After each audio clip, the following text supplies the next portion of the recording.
ഒന്നാമത്തെ കാര്യം നീതിമാനായ ഭരണാധികാരികളില്ലാത്തതാണ്. രണ്ട്, സന്മാർഗത്തിലേക്ക് നയിക്കുന്ന ആലിമീങ്ങളില്ലാത്തത് കൊണ്ടാണ്. മൂന്ന്, തിന്മ കണ്ടാൽ തിരുത്തുന്ന നന്മ ഉപദേശിക്കുന്ന പ്രായമുള്ള ഉപ്പമാരും ഉമ്മമാരും ഇല്ലാത്തത് കൊണ്ടാണ്. നാല്, വനിസാഉഹും മസ്തൂറാത്ത് യതബറജന തബറജൽ ജാഹിലിയത്തിൽ ഊലാ. അല്ലാഹുവിന്റെ പ്രവാചകൻ പറയുന്ന നാലാമത്തെ കാരണം എന്തെന്നറിയുവോ? ഇന്നത്തെ പെണ്ണുങ്ങളുടെ ജീവിതത്തിന്റെ ശൈലികളാ, ഇന്നത്തെ പെണ്ണുങ്ങളുടെ പ്രവർത്തനങ്ങളാണ്. 6-ാം നൂറ്റാണ്ടിലെ കാട്ടറബികളായ പെണ്ണുങ്ങളെ പോലും തോപ്പിച്ച് കളയുന്ന രീതിയില്, അവരെ പോലും പരാജയപ്പെടുത്തി കളയുന്ന രീതിയില് എന്റെ പ്രിയപ്പെട്ട സഹോദരിമാരുടെ ജീവിതം അങ്ങനെയാണല്ലോ. എന്റെ പ്രിയപ്പെട്ട പെങ്ങന്മാര്, ഉള്ളത് പറഞ്ഞതിന്റെ പേരിൽ നിങ്ങൾ എന്നെ എന്ത് പറഞ്ഞാലും എനിക്കൊന്നുമില്ല. നിങ്ങൾ എന്നോട് ദേശം കാണിച്ചെന്ന് പറഞ്ഞിട്ട് എനിക്കൊന്നുമില്ല. നിങ്ങളുടെ സ്നേഹം കിട്ടുന്നതിന് വേണ്ടി ഞാനിത് പറയാതെ ഇരുന്ന നാളെ അല്ലാഹു നരകത്തിൽ എടുത്തു വെക്കുന്ന ഒന്നാമത്തെ വിറക് എന്റെ ശരീരമായിരിക്കും പെങ്ങള്. അതുകൊണ്ട് എന്റെ പ്രിയപ്പെട്ട ഉമ്മമാരോട് പെങ്ങന്മാരോട്, അല്ലാഹുവേ, ഇന്നത്തെ മുസ്ലിം പെണ്ണിന്റെ ജീവിത ശൈലികൾ കണ്ടാൽ, അവളുടെ നടത്തവും അവളുടെ സ്വഭാവവും അവളുടെ പ്രവർത്തനങ്ങളും കണ്ടാൽ എന്റെ പ്രിയമുള്ളവരെ നമുക്ക് അത്ഭുതം സംഭവിച്ചു പോവുകയാണ്. ഇന്നത്തെ പെണ്ണുങ്ങൾക്ക് എന്തേ സംഭവിച്ചത്? ഇന്നത്തെ എന്റെ പ്രിയപ്പെട്ട പെങ്ങന്മാർക്ക് എന്തേ സംഭവിച്ചത്? എന്തെല്ലാം കോമാളിത്തരങ്ങളാണ്, എന്തെല്ലാം പേക്കൂത്തുകളാണ്. അല്ലാഹുവിനും അവന്റെ പ്രവാചകനും ഇഷ്ടപ്പെടാത്ത കാര്യങ്ങൾ ചെയ്യുന്നതിൽ എന്റെ പെങ്ങൾക്ക് യാതൊരു പേടിയുമില്ല. അവൾക്ക് മരണത്തെ കുറിച്ചുള്ള ചിന്തയില്ല, ഖബറിനെ കുറിച്ചുള്ള ചിന്തയില്ല, നാളെ പടച്ച റബ്ബിന്റെ പരലോകത്ത് ചെന്ന് നിൽക്കേണ്ടവളാണെന്നുള്ള ഓർമ്മയില്ല. ചെയ്തു കൂട്ടിയത് മുഴുവനും പിടിച്ചു നിർത്തിയിട്ട് അല്ലാഹു എണ്ണി ചോദിക്കുന്ന ഒരു ദിവസം വരാനുണ്ടെന്ന് എന്റെ പ്രിയപ്പെട്ട പെങ്ങന്മാര് മറന്നു പോവുകയാണ്. എല്ലാവരും ടിക്ടോക്കിന്റെ പുറകിലാ. എന്റെ പ്രിയപ്പെട്ട മുസ്ലിം പെണ്ണേ, അല്ലാഹുവേ, പണ്ടുള്ള പെണ്ണുങ്ങൾ തന്റെ മുഖം മറ്റൊരുത്തനെ കാണുന്നത് പേടിച്ചിരുന്ന ഒരു കാലമുണ്ട്, ലജ്ജയുണ്ടായിരുന്ന ഒരു കാലമുണ്ട്. അവന്റെ മുന്നിൽ വന്ന് സംസാരിക്കാൻ മടി കാണിച്ചിരുന്ന പെണ്ണുങ്ങളുടെ കാലമുണ്ട്. പക്ഷേ ഇന്ന് പടച്ചവനെ, എന്റെ സഹോദരിമാര് പടച്ചവനെ ടിക്ടോക്ക് എടുത്ത് ഫേസ്ബുക്കിൽ ഇട്ടിട്ട് ലൈക്ക് തണ്ടുന്ന കാലവാ. എന്റെ പ്രിയപ്പെട്ട പെങ്ങന്മാരോട് ചോദിക്കുകയാ, നിങ്ങൾക്ക് എങ്ങനെ കഴിയുന്നു പെങ്ങള്?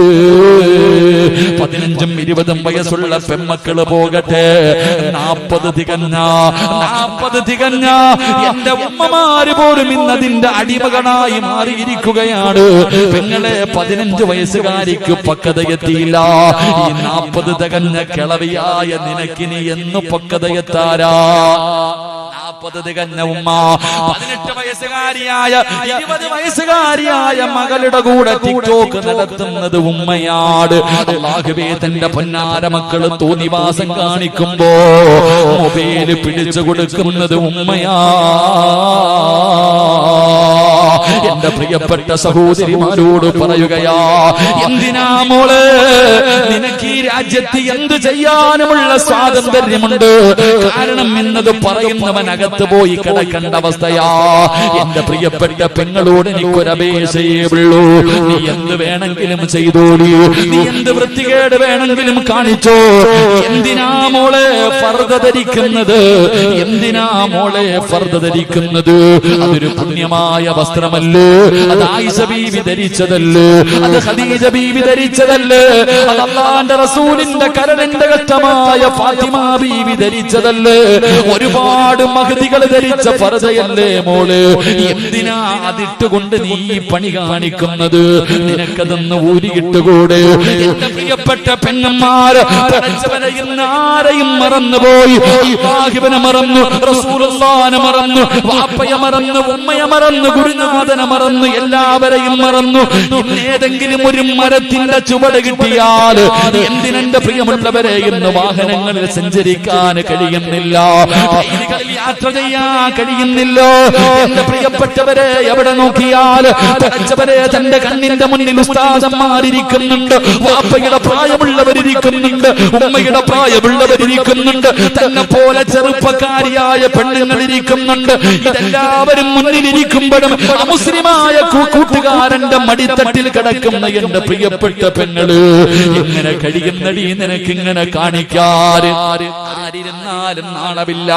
അവന് ലജ്ജയുണ്ട്, അവന് ലജ്ജയുണ്ട്. പക്ഷേ നമ്മുടെ സമുദായത്തിന് ലജ്ജയില്ല. അവനൊടിഞ്ഞു മാറിയാലും വിടില്ല.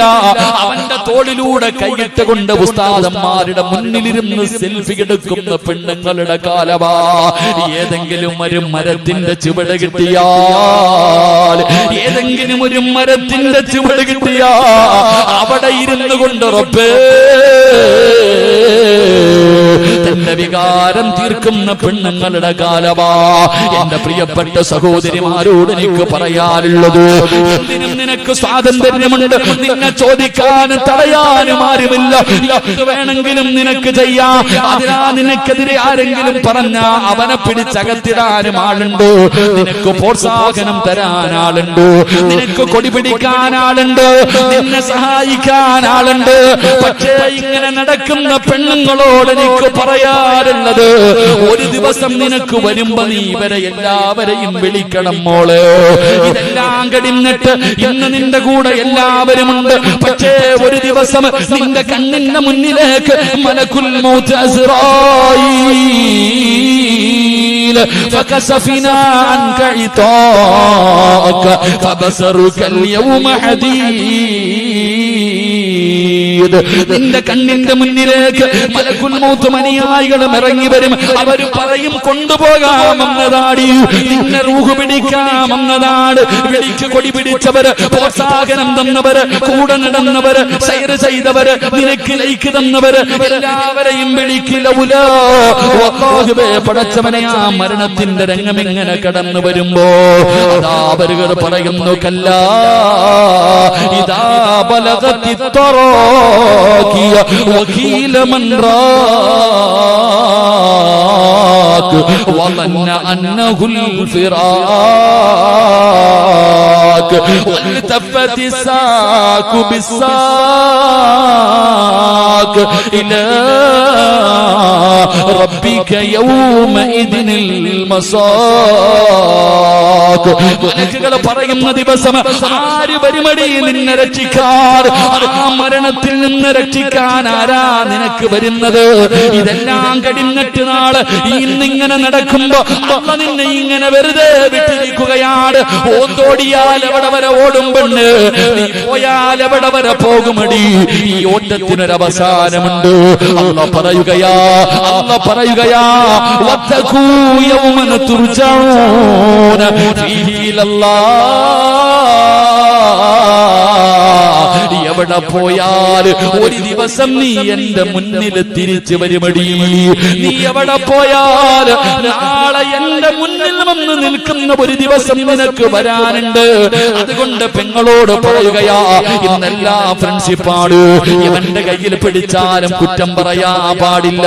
ഇന്നലക്ക് കൂട്ടുകാരാണ്. പെങ്ങളെ വ്യഭിചാരമെന്ന് പറഞ്ഞാൽ ആണും പെണ്ണും കിടപ്പറയിൽ കിടന്ന് ശാരീരികമായി ബന്ധപ്പെടുന്നതിന് മാത്രമല്ല വ്യഭിചാരമെന്ന് പറഞ്ഞത്. അല്ല വ്യഭിചരിക്കരുതെന്നല്ല പറഞ്ഞത്. വലാ തഖ്റബുസ്സിനാ ഇന്നഹു കാന ഫാഹിശാ. വ്യഭിചരിക്കരുതെന്നല്ല പറഞ്ഞത്. നിങ്ങൾ അടുക്കല്ല്, നിങ്ങൾ അടുക്കല്ല്. അവന്റെ കയ്യിൽ പിടിക്കുന്നത് വ്യഭിചാരമാണ്. അവനെ കാണുന്നത് വ്യഭിചാരമാണ്. അവനോട് സംസാരിക്കുന്നത് വ്യഭിചാരമാണ്. അവൻ പറയുന്നത് കേൾക്കുന്നത് വ്യഭിചാരമാണ്. അവനെ കുറിച്ച് ചിന്തിക്കുന്നത് വ്യഭിചാരമാണ്. ഇത് വ്യഭിചാരമാണ്, വ്യഭിചാരമാണ്. ഇങ്ങനെ വ്യഭിചരിക്ക് നടക്കുന്നവന്റെ ആയുസ് കുറവാണ്. ഇങ്ങനെ ഇങ്ങനെ വ്യഭിചരിച്ച് നടക്കുന്നവന്റെ ആയുസ് കുറവാണ് പൊന്നുമോനെ. അതുകൊണ്ട് എന്റെ പ്രിയപ്പെട്ട പെങ്ങന്മാരോട് പറയുകയാ, അഹങ്കാരം കുറയ്ക്ക് പെണ്ണേ, ഒന്ന് താഴെ ഇറങ്ങടി പൊന്നുമോള്. 50 വയസ്സുള്ള നിന്റെ ഉമ്മ ചെയ്യാത്ത പാപം ഈ 18 വയസ്സിന് നീ ചെയ്തില്ലേ പൊന്നുമോള്. 20 വയസ്സുള്ള 25 വയസ്സുള്ള പെങ്ങളോട് ഞാൻ ചോദിക്കുകയാ, നിന്റെ ഉമ്മയുടെ ഉമ്മ 60 വയസ്സ് 70 വയസ്സ് വരെ ജീവിച്ചവരാ. നിന്റെ അടുക്കൽ എത്രയോ പ്രായം ചെന്ന ഉമ്മ ഇരിപ്പുണ്ട്.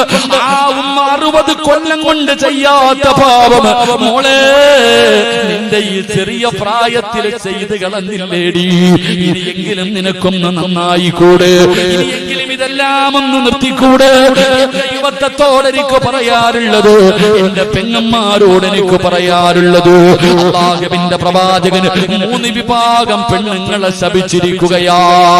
അല്ലാഹുവിന്റെ റസൂൽ അവിടെന്ന് പറഞ്ഞു, സ്വഹാബാ 3 വിഭാഗം പെണ്ണുങ്ങളെ അല്ലാഹു ശപിച്ചിരിക്കുകയാ. അവൾ അല്ലാഹുവിന്റെ ശാപം കിട്ടിയവളാ, അവൾ അല്ലാഹുവിന്റെ ശാപം കിട്ടിയവളാ. അല്ലാഹു ശപിച്ചാ നന്നാകുവോ മോളെ? അല്ലാഹു ശപിച്ചാ നന്നാവോ? ശപിച്ചവനാണ് ഇബ്ലീസ്. അവന്റെ അവസ്ഥ എന്താണെന്ന് എനിക്കും നിങ്ങൾക്കും അറിയാമല്ലോ. അതുകൊണ്ട് അല്ലാഹു ശപിച്ച 3 വിഭാഗം പെണ്ണുങ്ങളുണ്ട്. അതിലെ ഒന്നാമത്തെ വിഭാഗമാരാ, അതിലെ ഒന്നാമത്തെ വിഭാഗമാരാ? എന്റെ പ്രിയപ്പെട്ട ചെറുപ്പക്കാരാ, എന്റെ പ്രിയപ്പെട്ട യുവത്വേ, അല്ലാഹുവിന്റെ ശാപം കിട്ടിയ 3 വിഭാഗത്തിൽ ഒന്നാമത്തെ വിഭാഗം പച്ചകുത്തുന്നവരാ. ഇന്ന് പച്ചകുത്തുന്നത് ഒരു വല്ലാത്ത ട്രെൻഡാണല്ലോ. ശരീരത്തു പച്ചകുത്തുന്നത് ഇന്ന് വല്ലാത്ത ട്രെൻഡാണല്ലോ. നേരത്തെ ആണുങ്ങൾ മാത്രമാണ് ചെയ്തതെങ്കിൽ ഇന്ന് പെണ്ണുങ്ങളിലേക്കും കടന്നു വന്നിരിക്കുകയാ. അവളുള്ള വീട് നേരെയാകൂല. അല്ലാഹുവിന്റെ ശാപം കിട്ടിയവളുള്ള വീട്. എന്റെ റസൂലുള്ളാഹി പറയുകയാണ്, നിന്റെ ഭാര്യയുണ്ടോ, നിന്റെ മക്കളുണ്ടോ, നിന്റെ കൂടപ്പിറപ്പുണ്ടോ, അല്ലാഹു ശപിച്ച 3 വിഭാഗത്തിൽ നിന്റെ വീട്ടിലെ ഏതെങ്കിലും ഒരു പെണ്ണുണ്ടോ? റസൂലുള്ളാഹി പറയുകയാ, പച്ചകുത്തുന്നവരെ അല്ലാഹു ശപിച്ചിട്ടുണ്ട്. രണ്ടാമത്തെ വിഭാഗം ആരെന്നറിയോ? ചെറുപ്പക്കാരാ, നീ ചോദിക്കുമല്ലോ, ഉസ്താദേ എന്ത് ചെയ്തിട്ടും ഞാൻ എന്തേ നേരെയാകാത്തത്? ഞാനെന്ത് കച്ചവടം ചെയ്താലും പൊളിയുന്നല്ലോ, എന്തെല്ലാം ഉണ്ട് ഉസ്താദേ, പറക്കത്തില്ലല്ലോ, വയറ് നിറയുന്നില്ലല്ലോ, തൃപ്തിപ്പെടാ കഴിയുന്നില്ലല്ലോ. എന്റെ ചെറുപ്പക്കാരാ, വീട്ടിൽ പോയിട്ട് നോക്കടാ. അല്ലാഹുവിന്റെ റസൂൽ പറയുന്നു, പടച്ച റബ്ബ് ശപിച്ച രണ്ടാമത്തെ വിഭാഗമാരാ? സൗന്ദര്യത്തിന് വേണ്ടി മുഖത്തെ മുടി പറിച്ചു കളയുന്ന പെണ്ണ്. നീ അല്ലാഹുവിന്റെ ശാപം കിട്ടിയവളാ. വീട്ടിൽ ചെന്നിട്ട് ഭാര്യയുടെ പിരിയത്തിൽ നോക്കടാ ചെറുപ്പക്കാരാ. നിന്റെ ഉമ്മയുടെ വയറ്റിൽ കിടന്ന തെറ്റ് കണ്ടാ തിരുത്തേണ്ടവനാണ് നീ. നിന്റെ പെങ്ങളുടെ നെറ്റിയിൽ അവരുടെ മുഖത്തേക്ക് നോക്ക്, നിന്റെ സഹോദരിയുടെ മുഖത്ത് നോക്ക്, നിന്റെ ഭാര്യയുടെ മുഖത്ത് നോക്ക്, നിന്റെ പെമ്മക്കളുടെ മുഖത്ത് നോക്ക്. ഇന്ന് പെണ്ണുങ്ങളല്ല സൗന്ദര്യവർദ്ധനവിന് വേണ്ടി പടച്ചവനെ അവരുടെ ശരീരത്തിലെ മുടി പിടിത് കളയുകയാണ്. ഇന്നെല്ലാം മോഡലാ, പുടുത്ത നാറുപടി പൊന്നുമോള്, മണ്ണ് തിന്നണ്ട ശരീരവാ. എത്രയൊക്കെ സൗന്ദര്യമുള്ളവളാണെങ്കിലും 3ന്റെ അന്ന് കബറങ്ങാടം പൊളിച്ചാ അല്ലാഹുവേ, ചിതലും പുഴുക്കളും താവളം പെരുത്തുണ്ടതിൽ സന്തോഷമാണവകൾ കൂടി ചെല്ലുന്നതിൽ. പൊൻവർണ്ണ കോമള മൃദുലമായ ശരീരമിൽ സമരത്തിലാണു പരസ്പരം തിന്നുന്നതിൽ. കാർഡില്ലറേഷന് വേണ്ട പോലതിലുണ്ട്, ക്യൂ സിസ്റ്റമില്ല, തള്ളലാണത് കൊണ്ട്. ഇതെല്ലാം പുഴുക്കൾ തിന്നുന്ന ഒരു ദിവസം വരാനുണ്ട് മോളെ. നിന്റെ സൗന്ദര്യം നാട്ടുകാർക്ക് കാണാനുള്ളതല്ല.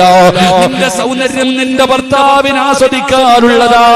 നാട്ടുകാരുടെ മുന്നിൽ സൗന്ദര്യമുള്ളവളാണെന്ന് തെളിയിക്കാ.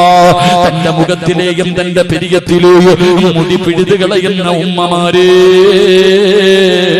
അല്ലാഹു ശപിച്ചവളാണ് നീ, അല്ലാഹുവിന്റെ ശാപം കിട്ടിയവളാണ് നീ. അങ്ങനെ ഏതെങ്കിലും ഒരു പെണ്ണോ ഈ മഹാനിന്റെ ചാരത്ത് വന്നിരിപ്പുണ്ടോ? അല്ലാഹുവിന്റെ മുന്നിൽ പൊട്ടിക്കരന്ന് തൗബ ചെയ്തോ? അല്ലാഹുവിന്റെ മുന്നിൽ പൊട്ടിക്കരന്നിട്ട് തൗബ ചെയ്തിട്ട് അല്ലാഹുവിന്റെ സ്നേഹം നേടാതെ പോകല്ലേ. മൂന്നാമത്തെ വിഭാഗമാരാ? അല്ലാഹുവിന്റെ ശാപം കിട്ടുന്ന മൂന്നാമത്തെ വിഭാഗം എന്റെ പ്രിയപ്പെട്ടവരെ, നരച്ച മുടി മറയ്ക്കുന്നവരാ.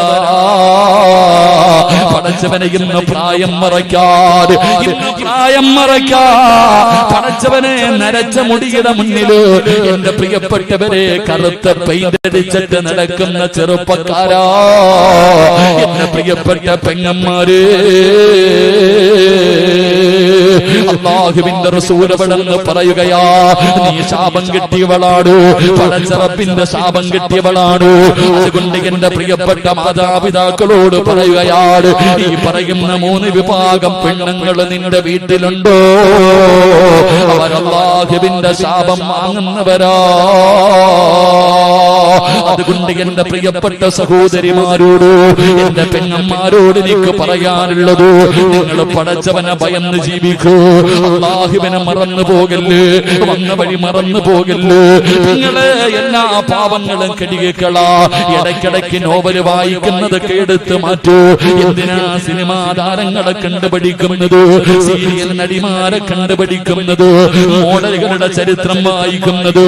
നിങ്ങളെ നിന്നെ പോലെ വിചാരമുള്ള പച്ചയിറച്ചിയുള്ള നിന്റെ കാല് കാടാരടകുള്ള, നിന്നെക്കാലും ഒരുപാട് സ്വപ്നങ്ങളും പ്രതീക്ഷകളുമായി കഴിഞ്ഞിരുന്ന എത്രയോ മഹദിമാരുണ്ട്. ആയിഷ ബീവിയുടെ ചരിത്രമെടുത്ത് വായിച്ചു നോക്ക്, ഖദീജ ബീവിയുടെ ചരിത്രമെടുത്ത് വായിച്ചു നോക്ക്, ഫാത്തിമ ബീവിയുടെ ചരിത്രമെടുത്ത് വായിച്ചു നോക്ക്. ഒരുപാട് സഹാബി വനിതകളുടെ ചരിത്രം നിനക്ക് പഠിക്കാറില്ലേ? നഫീസത്തുൽ മിസ്രിയ എന്തൊരു സൗന്ദര്യമുള്ള പെണ്ണായിരുന്നു. ആ മിസ്റിന്റെ മാണിക്യത്തിന്റെ ചരിത്രം നീ വായിച്ചു നോക്കാത്തതെന്തേ? റിന്നൂറിൽ മിസ്രിയാനെ നിനക്കറിയുമല്ലോ, മൈമൂനത്തിൽ മിസ്രിയാനെ നിനക്കറിയുമല്ലോ. ഒരുപാട് മഹദികളുടെ ചരിത്രം നിനക്ക് പഠിക്കാനുണ്ടല്ലോ. ഇടയ്ക്കിടയ്ക്ക് സമയം കിട്ടുമ്പോ അവരൊക്കെ അവരുടെ ചരിത്രങ്ങളൊന്ന് വായിച്ചു നോക്കിയിട്ട് നിന്റെ ജീവിതത്തിൽ മാറ്റം വരുത്താ തീരുമാനിച്ചോ? എന്റെ പ്രിയപ്പെട്ട പെങ്ങൾക്ക് ഞാനൊരു ചരിത്രം പറഞ്ഞു തരാ. മഹാനായ നബി മുഹമ്മദ് മുസ്തഫ സല്ലല്ലാഹു അലൈഹി വസല്ലമ തങ്ങള്, എന്റെ പ്രിയപ്പെട്ട പെങ്ങള്, സ്വന്തം നിലനിൽപ്പിന് വേണ്ടി പടച്ച റബ്ബിന്റെ ദീൻ മറന്നു പോകുന്ന ഏത് വൃത്തികേടുകൾക്കും കൂട്ടു നിൽക്കാൻ തയ്യാറാകുന്ന യുവത്വേ, അല്ലാഹുവിന്റെ പ്രവാചകൻ അവിടെന്ന് പറയുകയാണ്, ദഖൽതുൽ ജന്ന വസമിഅത് ഖശബതൻ. അല്ലാഹുവിന്റെ പ്രവാചകൻ സ്വർഗ്ഗത്തിലൂടെ നടന്നു പോകുമ്പോ അതാ മുത്തുനബിയുടെ മുന്നിലൂടെ സ്വർഗ്ഗത്തിൽ ഒരു പെണ്ണിങ്ങനെ നടന്നു പോവുകയാ. അല്ലാഹുവിന്റെ പ്രവാചകന്റെ മുന്നിലൂടെ സ്വർഗ്ഗത്തിൽ ഒരു പെണ്ണിങ്ങനെ നടന്നു പോവുകയാണ്. ആരാണെന്നറിയുന്നില്ല. അല്ലാഹുവിന്റെ റസൂലിനെ വല്ലാത്ത അത്ഭുതമായി പടച്ചവര്, എന്നെക്കാലം മുമ്പേ സ്വർഗ്ഗത്തിൽ ഒരു പെണ്ണ് കടന്നു പോകുന്നു. മുത്തുനബിയാണ് സ്വർഗ്ഗം തുറക്കുന്നത്. അല്ലാഹുവിന്റെ പ്രവാചകൻ സ്വർഗ്ഗത്തിലേക്ക് കടന്നു ചെല്ലുമ്പോ അല്ലാഹുവിന്റെ പ്രവാചകന്റെ മുന്നിലൂടെ നടന്നു പോകുന്ന ഒരു പെണ്ണിനെ കാണുകയാണ്. അല്ലാഹുവിന്റെ റസൂൽ ചോദിക്കുകയാണ്, ഫഖുൽതു മൻ ഹൗലാ, ആരാ എന്റെ മുന്നിലൂടെ നടന്നു പോകുന്ന ആ പെണ്ണാരാ? ആ സമയത്ത് മലക്കുകൾ പറയുകയാണ്, യാ റസൂലല്ലാഹ് ഹാദിഹി റുമൈസ, അത് റുമൈസയാണ് നബിയേ, അത് റുമൈസയാണ് നബിയേ. ആരാണ് റുമൈസ എന്നറിയുമോ? അനസ് ഇബ്നു മാലിക് റളിയല്ലാഹു തആല അൻഹു. അനസ് റളിയല്ലാഹു തആല അൻഹുവിന്റെ പ്രിയപ്പെട്ട മാതാവാണ് Mahdi Umm Sulaym. Umm Sulaym റളിയല്ലാഹു തആല അൻഹാ. എന്റെ പ്രിയപ്പെട്ട പെങ്ങന്മാർക്ക് ആ സഹാബി വനിതയുടെ ചരിത്രം അറിയുമോ? അനസ് റളിയല്ലാഹു തആല അൻഹുവിന്റെ ഉമ്മയാണ്. അല്ലാഹുവേ, മഹ്ദിയുടെ ചരിത്രം എടുത്ത് വായിച്ചു നോക്ക് പെങ്ങള്. അല്ലാഹുവിന്റെ ദീനിന് വേണ്ടി സ്വർഗം കിട്ടാൻ എന്തൊക്കെ ത്യാഗം സഹിച്ചവനെന്നറിയുമോ? പരിശുദ്ധ ദീനിനെ കുറിച്ച് കേൾക്കുകയാണ്, മുത്തുനബിയെ കുറിച്ച് കേൾക്കുകയാണ്. ഉമ്മു സുലൈം റളിയല്ലാഹു തആല അൻഹ മുസ്ലിമാവുകയാ. അല്ലാഹുവിന്റെ ദീനിലേക്ക് ഷഹാദത്ത് കലിമ പറഞ്ഞിട്ട് കടന്നു വരികയാണ്. മുസ്ലിമായിട്ട് ഉമ്മു സുലൈം എന്ന പെണ്ണ് തന്റെ പൊന്നാര അനസ് എന്ന് പറയുന്ന പിഞ്ചു മകന്റെ കയ്യിൽ പിടിച്ചുകൊണ്ട് വീട്ടിലേക്ക് കടന്നു ചെല്ലുമ്പോ മാലിക് എന്ന ഭർത്താവ് പറയുന്ന ഉമ്മു സുലൈം, എനിക്ക് നിനക്ക് എന്നെ വേണോ, പുതിയ മതം വേണോ? നിനക്ക് ഇസ്ലാം മതമാണോ വേണ്ടത്, എന്നെയാണോ നിനക്ക് വേണ്ടത്? ഭർത്താവ് തന്റെ ഭാര്യയോട് ചോദിക്കുമ്പോ പിഞ്ചു കുഞ്ഞിനെ കയ്യിൽ പിടിച്ചിട്ട് ഉമ്മു സുലൈം പറയുന്നു, മാലിക്കേ, എനിക്ക് നിങ്ങളെക്കാളും വലുത് അല്ലാഹുവിന്റെ ദീനാ. എനിക്ക് പടച്ച റബ്ബിനെയാ വേണ്ടത്, എനിക്ക് മുത്തുനബിയാണ് വേണ്ടത്. ഉമ്മു സുലൈം, മതം കളഞ്ഞില്ലെങ്കിൽ ഞാൻ എന്നെ ഉപേക്ഷിക്കും. ഉമ്മു സുലൈം, ഭർത്താവ് പറയുകയാ, നിന്നെ ഞാൻ ഉപേക്ഷിക്കും. ഈ പിഞ്ചു മകനെയും കൊണ്ട് നീ ഒറ്റയ്ക്ക് ജീവിക്കേണ്ടി വരും. ഉമ്മു സുലൈം റളിയല്ലാഹു തആല അൻഹു പറഞ്ഞു, അല്ലാഹുവിന്റെ ദീൻ വലിച്ചെറിയാൻ എനിക്ക് പറ്റൂല. എനിക്ക് അല്ലാഹുവിനെ വേണം, എനിക്ക് മുത്തുനബിയെ വേണം, എനിക്ക് എന്റെ ദീൻ വേണം. അതുപോലെ നിങ്ങളെയും എനിക്ക് വേണം. നിങ്ങളെ ഉപേക്ഷിക്കാൻ എനിക്ക് കഴിയില്ല. അതാ ഉമ്മു സുലൈം റളിയല്ലാഹു തആല അൻഹയുടെ മറുപടി കേൾക്കുമ്പോൾ മാലിക് എന്ന് പറയുന്ന ഭർത്താവുണ്ടല്ലോ, പടച്ചവനെ തന്റെ പൊന്നാര മകനെ കയ്യിലേൽപ്പിച്ചിട്ട് അവിടെ വീട്ടിൽ നിന്നിറങ്ങി പോവുകയാണ്. ചോര കുഞ്ഞിനെ മാറിടത്തിലേക്ക് ചേർത്ത് പിടിച്ചിട്ട് ഉമ്മു സുലൈം നിന്ന് കരയുകയാ. എന്ത് ചെയ്യണമെന്നറിയില്ല. മുസ്ലിമായതിന്റെ പേരിൽ തന്റെ പ്രിയപ്പെട്ട ഭർത്താവ് ഉപേക്ഷിച്ചിട്ട് ഇറങ്ങി പോവുകയാണ്. Ummu Sulaim തകർന്നില്ല. അനസ് എന്ന് പറയുന്ന പൊന്നുമോനെ വല്ലാതെ കഷ്ടപ്പെട്ട് വളർത്തുകയാണ്. അല്ലാഹുവേ, ഒരുപാട് ത്യാഗങ്ങൾ സഹിച്ച് വളർത്തുകയാ. അവസാനം എന്റെ പ്രിയപ്പെട്ടവരെ, മഹാനായ നബി മുഹമ്മദ് മുസ്തഫ സല്ലല്ലാഹു അലൈഹി വസല്ലമ തങ്ങൾ ഹിജ്റ ചെയ്ത നാട്ടിലേക്ക് വന്നപ്പോ എല്ലാവരും അല്ലാഹുവിന്റെ പ്രവാചകന്റെ മുന്നിലേക്ക് ഓടുകയാണ്. ഈ പ്രപഞ്ചം തന്നെ സൃഷ്ടിക്കാൻ കാരണക്കാരനായ മുത്തുനബി മുഹമ്മദ് മുസ്തഫ സല്ലല്ലാഹു അലൈഹി വസല്ലമ തങ്ങളെ കാണുമ്പോ എല്ലാവരും സമ്മാന പൊതിയുമായിട്ട് ഓടുകയാണ്. മുത്തുനബിയുടെ കയ്യിൽ കൊണ്ടുപോയി സമ്മാനം കൊടുക്കുമ്പോ ഉമ്മു സുലൈം റളിയല്ലാഹു തആല അൻഹ വീടിന്റെ അകത്തിരുന്ന് കരയുന്നു, അല്ലാഹ്, എന്റെ കയ്യിലൊന്നുമില്ലല്ലോ റബ്ബേ, മുത്തുനബിക്ക് കൊടുക്കാ, ലോകത്തിന്റെ നേതാവിനെ കൊടുക്കാ. കണ്ടിരുന്ന ആദ്യമായിട്ട് മുത്തുനബിയെ കാണുമ്പോ കൊടുക്കാ തന്റെ കയ്യിലൊന്നുമില്ലല്ലോ. ഉമ്മു സുലൈം വീടിന്റെ അകത്തിരുന്ന് കരയുകയാണ്. എന്നിട്ട് തന്റെ പൊന്നാര മകനെയുണ്ടല്ലോ, അനസ് എന്ന് പറയുന്ന 10 വയസ്സുള്ള തന്റെ പൊന്നാര മകനെ ഒരുക്കുകയാണ്. പുതിയ വസ്ത്രങ്ങൾ ധരിപ്പിച്ചു, തന്റെ പൊന്നുമോനെ കുളിപ്പിച്ച് വസ്ത്രം ധരിപ്പിച്ച് സുഗന്ധം തേച്ചിട്ട് തന്റെ പൊന്നുമോനെ കെട്ടിപ്പിടിച്ചിട്ട് ചുംബനം കൊടുക്കുകയാ. അനസ് എന്ന് പറയുന്ന പൊന്നുമകൻ ചോദിക്കുന്നു, എന്തിനാവുമ്മ കരയുന്നത്, എന്തിനാവുമ്മ കരയുന്നത്? തന്റെ പൊന്നാര മകന് കെട്ടിപ്പിടിച്ച് ചുംബനം കൊടുത്തിട്ട് കയ്യിൽ പിടിച്ചുകൊണ്ട് ഇലാ ഹദ്റത്തി റസൂലില്ലാഹ്,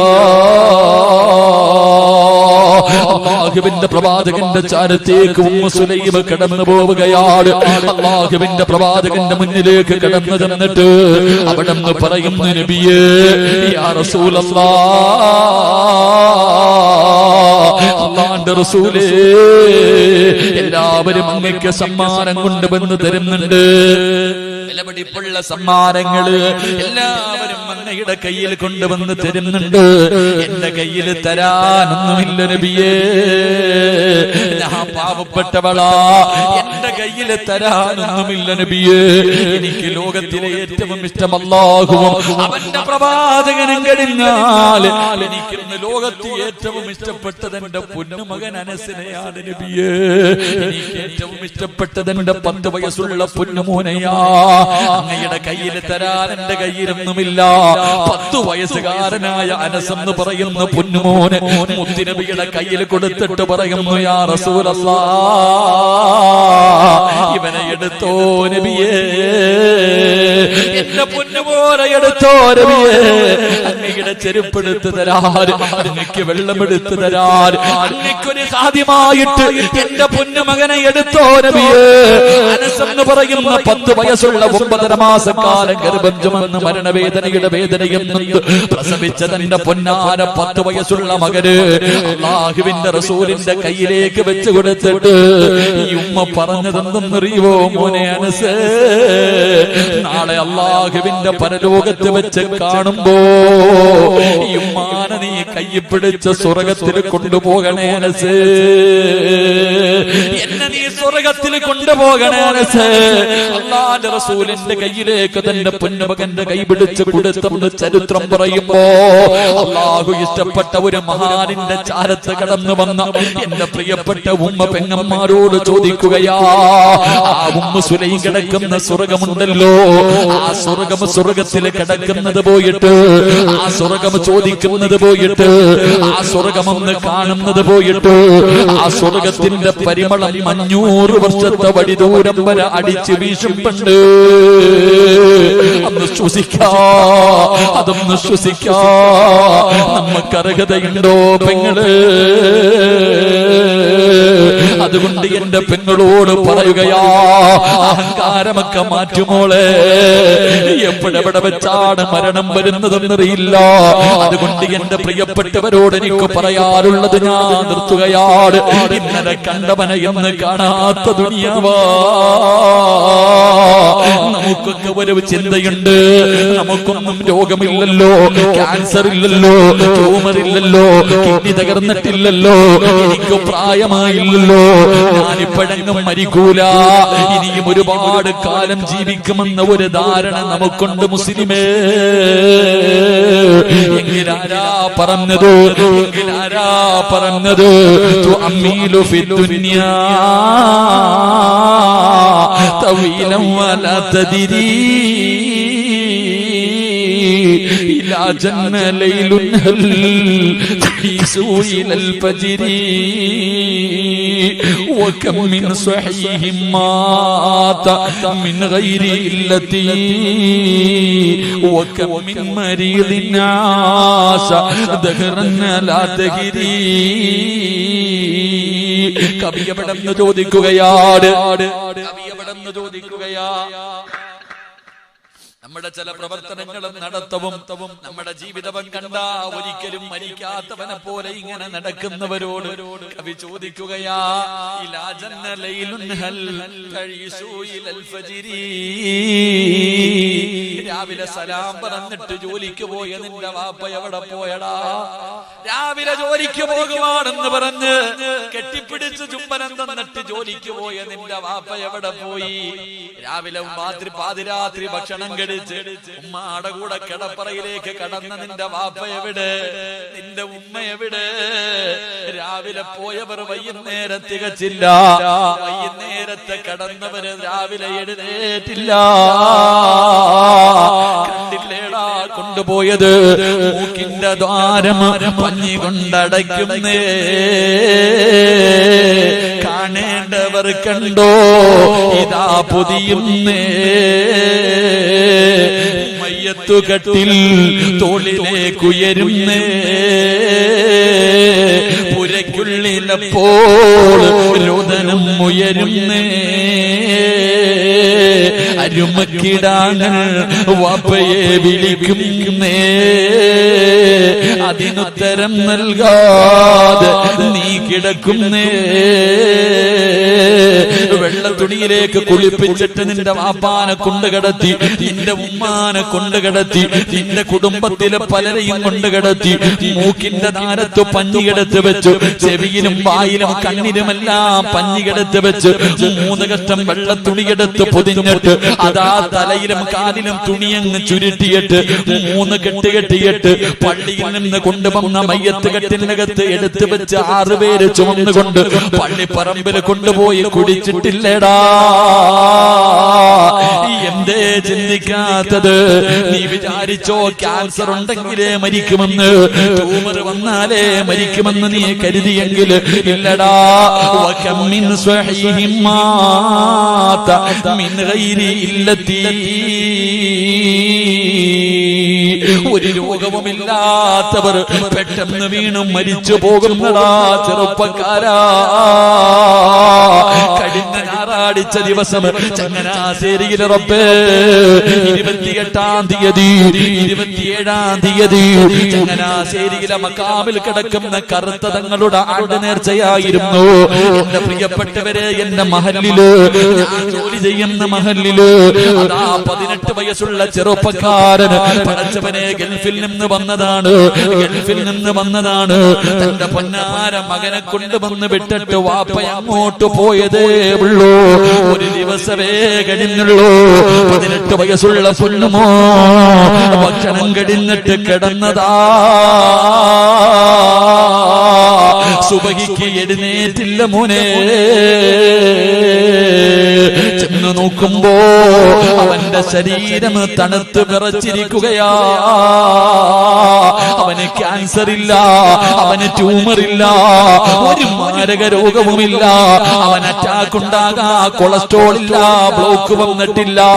രാത്രി കിടക്കുമ്പോ ഒരു തലവേദന പോലുമില്ലാത്ത 18 വയസ്സുകാരൻ എന്നാറടി മണ്ണിന്റെ അകത്താ. തന്റെ പ്രിയപ്പെട്ട ഭാര്യ പ്രസവിച്ചിട്ട് 6 മാസം. പടച്ചവനെ, എന്റെ പള്ളിയുടെ നമ്മുടെ പരിസരം കോട്ടയം ജില്ലയില് അതാ തന്റെ പൊന്നാര ഭാര്യ പ്രസവിച്ചിട്ട് 6 മാസമായി. 27 വയസ്സുള്ള ചെറുപ്പക്കാരന് വാപ്പയും ഉമ്മയും ഭാര്യയും ഒരുമിച്ചിരുന്ന് രാത്രി ഭക്ഷണം കഴിക്കുകയാണ്. കഴിച്ചുകൊണ്ടിരിക്കുമ്പോ ചോറ് വാരിയിട്ട് വായിലേക്ക് വെക്കാൻ പോകുമ്പോ ഒന്ന് പുറകിലേക്ക് വീണു മോനെ. അനക്കമില്ലടാ. ഹോസ്പിറ്റലിൽ കൊണ്ടുപോകുമ്പോ ഡോക്ടർ പറഞ്ഞു സൈലന്റ് അറ്റാക്കാ. എത്രയോ പിഞ്ചുമക്കളുടെ മയ്യത്ത് കബറടക്കി വരുന്നുണ്ട്, എത്രയോ പിഞ്ചു കുഞ്ഞുങ്ങളുടെ മയ്യത്ത് കബറടക്കി വരുന്നുണ്ട്. എന്തേ നിനക്കും മരിക്കേണ്ടവനാണെന്ന് തോന്നാത്തതെന്താണ്? അതുകൊണ്ട് പറയുകയാ, എപ്പോഴെവിടെ വെച്ചാ വരുന്നതെന്നറിയില്ല, ഏത് രീതിയിലാ വരുന്നതെന്നറിയില്ല. അതുകൊണ്ട് ഒരുങ്ങിക്കോ, അതുകൊണ്ട് ഒരുങ്ങിക്കോ, സ്വന്തം കാര്യം നോക്കിക്കോ. ഇദാ ജാ നസ്റുല്ലാഹി വൽ ഫത്ഹു വറഅയ്ത الناس يدخلون في دين الله أفواجا